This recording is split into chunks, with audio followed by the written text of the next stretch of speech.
With patch 3.0, Grimgor's start position has changed and his start potential has been massively increased, all thanks to the Dowie Tsar, the perfect targets for Grimgor's Wa.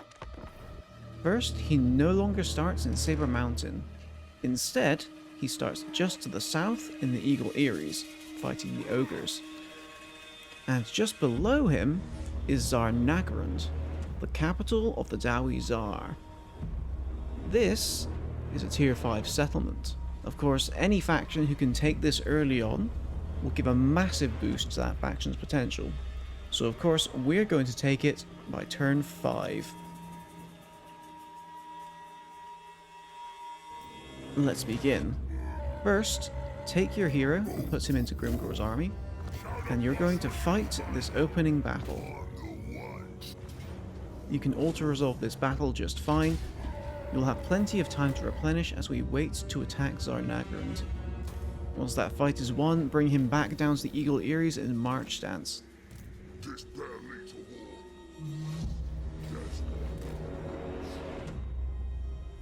Eagle Eyries should be upgraded to the second tier of Brawling Grounds.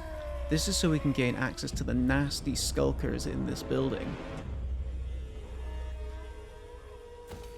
Secondly, you should grab the watchtowers.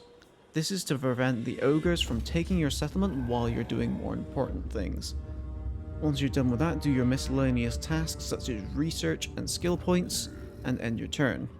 On your next turn, switch Grimgor to raiding stance and take him into the Dowie Tsar's territory. Zarnagrund is a tier 5 settlement and earns quite a lot of money.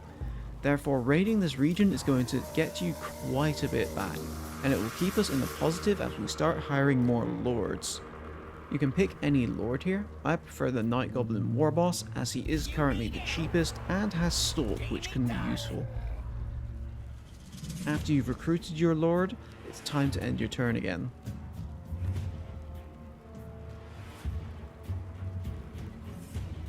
On your next turn, bring your newly recruited lord down to meet Grimgor, and recruit another lord.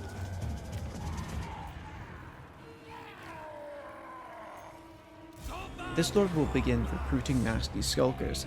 Hire 3 of them on this lord, and then 3 more globally with Grimgor Ironhide.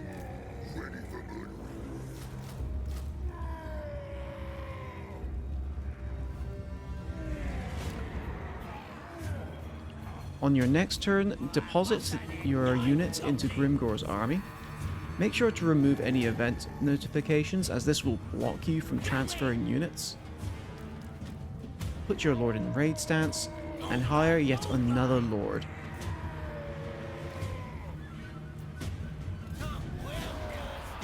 This lord needs to hire only 1 more nasty skulker and choose 2 more units to fill in extra space. You may be wondering why the Dowie Tsar are not attacking you at this point. This is because the Chaos Dwarfs in control of Zarnagrund have the Sentinel trait. This means the faction is very powerful, but will never declare war, only defending their current territory. Once you've hit turn 5, it's time to start the attack.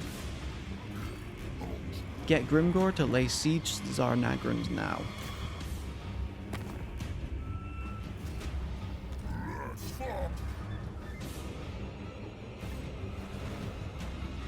Bring your other lords into reinforcing position, and get your lord who was just recruiting last turn to march to Grimgor and give the last 3 units over.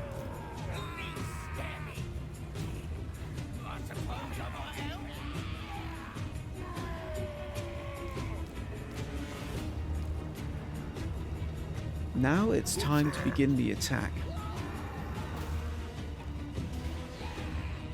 You'll notice the garrison has 40 units inside the settlement, and sometimes there'll be a third army of 20 units just outside as well. In order to counteract this, we have hired at least 21 units, including lords, so that we can deactivate this control large armies button.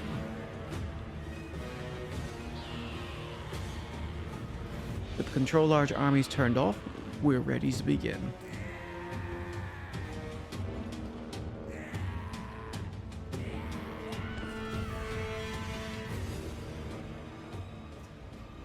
Welcome to Tsar Nagrand. With this strategy, we can take Tsar Nagrand without losing any useful units and keeping most of our strength intact. First of all, take Grimgor and your non-stalking units to the left side of the map. Turn off fire at will, as this will cause us issues if you leave it turned on. Next, take your Black Orc Big Boss and put him on the center road leading up to the main gates. And finally, take your 7 nasty skulkers and place them on the right side. At this point, it's time to begin. Bring Grimgor and his part of the army up to the wall, and tell Grimgor to destroy the gate. Make sure that your units going to the wall are close to the left-hand side, away from the gate. Once this is done, go to your Black Orc Big Boss, tell him to attack his gate, and then go to your nasty skulkers and tell them to climb the walls. Once Grimgor is done destroying the gate, move him behind the wall with the rest of your troops. Move your Black Orc Big Boss behind the wall once he's destroyed his gate too. By this point, you may notice the units in the garrison heading over to where Grimgor is located. This is exactly what we want to see. Once your nasty skulkers are on the wall, it's time to order them inside the settlement.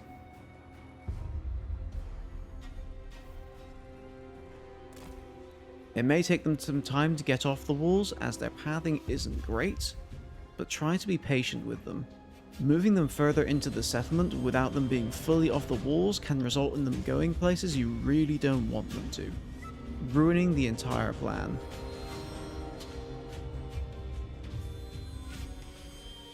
Once all your nasty skulkers are in, it's time to move them further up the settlement.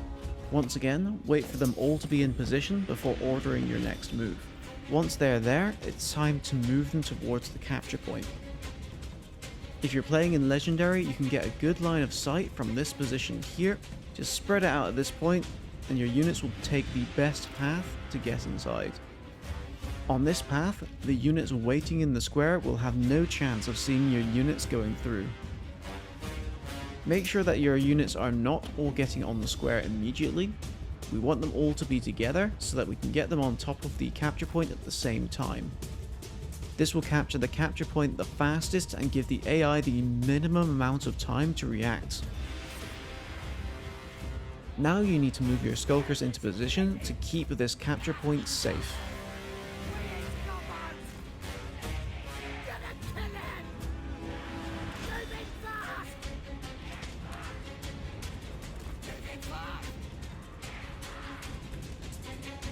Keep an eye out for where the AI is moving their troops and move your skulkers accordingly. If you ever feel nervous about your skulkers being broken through, they have a slow ability which will stop the AI from moving quickly. And by the end of this, you will have a brand new settlement. The Dawizar will decide it's time to move on.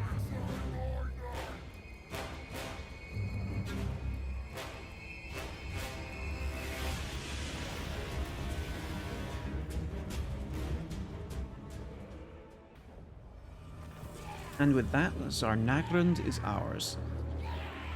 Being a tier 5 settlement with 2 armies inside, we will gain a lot of experience, gold, some scrap, and even magic items. Unfortunately, the army outside will still be alive, however. Looting and occupying the settlement will give you the most value, giving you 19,000 gold on top of the loot reward, allowing you to rebuild this settlement very quickly and easily. But sometimes, you won't even have to. The Greenskins have a unique mechanic where they always have a chance when looting a settlement to not reduce the tier of the settlement. This can mean you can end up very easily with a tier 5 settlement from this point in the game, meaning you won't even need to spend the money or wait for growth to get this back to tier 5. One last thing before we go. There is still a Chaos Dwarf army right on your doorstep. So here's some quick things to do to make sure you don't lose your new fortress right after gaining it. First, take your army that's in march stance and disband it. You won't be needing him anymore. Next, take your other 2 camping lords and move them just outside of your city's reinforcement range. This stops the Dawi army from attacking your ungarrisoned lords and drawing your garrison out of the settlement. From here, start recruiting units so you can deal with this large army. You can even start a Wa to increase your force's size. The Dawi Zar you've just attacked will in fact be strength rank 1, meaning that on top of everything else, you can grab yourself a high tier trophy from the very start of the game. And with this, the Dawi Zar are on the verge of collapse, and it's time for Grimgor to lay waste to the remnants of this empire.